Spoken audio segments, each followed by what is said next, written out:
Hello, good morning students. Please subscribe the channel, drop a like, share and comment. This is Progressive Monthly Magazine October 2025. Exercise number 23 on the speed of 100 words per minute. Start.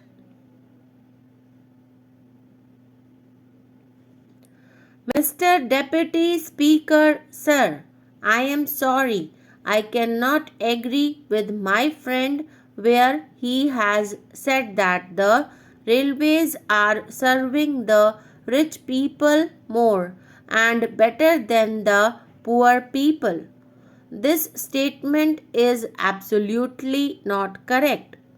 He has said that the fares have been going up.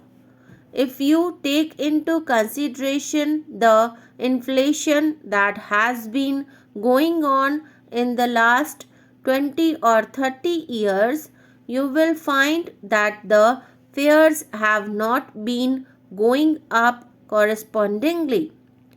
If you look into even catering also, the charges that we are making from the passengers either by way of fares or by creating charges are the lowest, not only here but compared to the rest of world.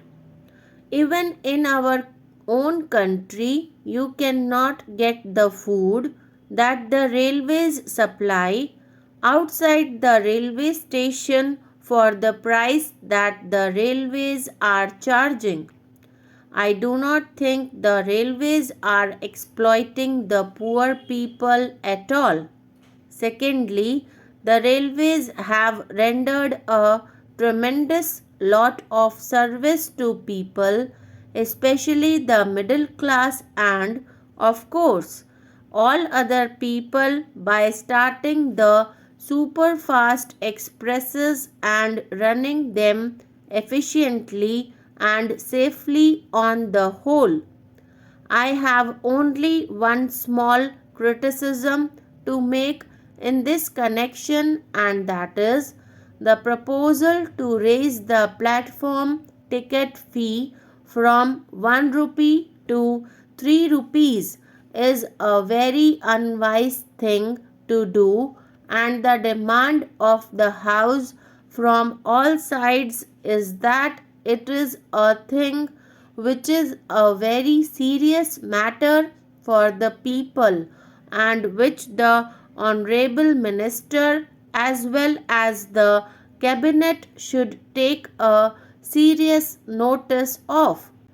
I sincerely hope that by the time the Honorable Minister begins to make his final statement either today or tomorrow or even after the consideration of the supplementary demands, government would find it possible to go back again to the earlier fee. Having said that, I have got to sound a note of warning in regard to the new trend of discussion that has been started in this house from the time that my friend had taken charge of the railways. He initiated the idea that the railways should not be asked to make any contribution to the general revenues on account of the 1000 crores of rupees that have been invested and more of it also which is being invested on the railways. I do not agree with him. At the same time, he wants the general revenues to make contribution to the railways because railways are serving some special purposes. True, we have been having it throughout the 120 years ever since the railways have been started in our country. They have been expected to serve social purpose as well as commercial purpose, and they have been doing it.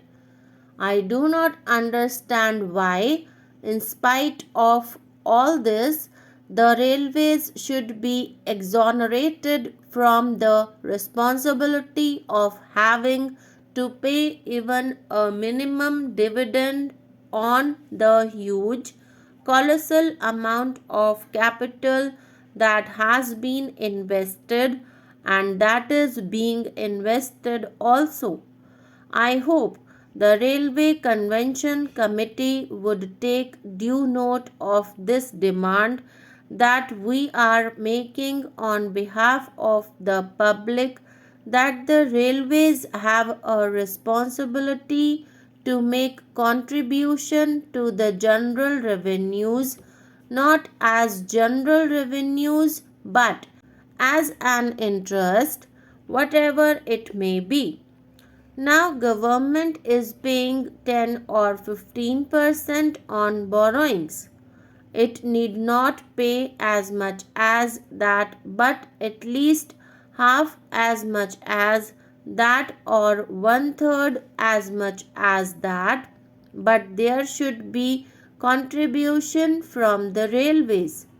Another thing which my honorable friend started and which has been taken advantage of by successive railway ministers from our side is to place all the blame on the planning commission, and then somehow suddenly from all sides all our members jump into the fray and they exonerate the railways. They forget the primary responsibility of the railways to make the best possible use of the monies that have been placed at their disposal, the assets that have been placed at their disposal, and go on blaming the planning commission. Planning commission means the central government, the whole of the parliament. How else does the planning commission function? I cannot understand. If the railways want more money, they should be able to make out a good enough case and get in from the finance minister and from the government. If they are not able to make a good enough case and at the same time they say that the planning commission is not allotting this money and that money, I would have said that it is the high of irresponsibility. It is the duty of the railway minister and the government as a whole to go into the whole finances of the railways and find out how much money has to be placed at their disposal. Are the railways utilizing the funds that are being placed at their disposal? Are they utilizing their assets to the best possible advantage?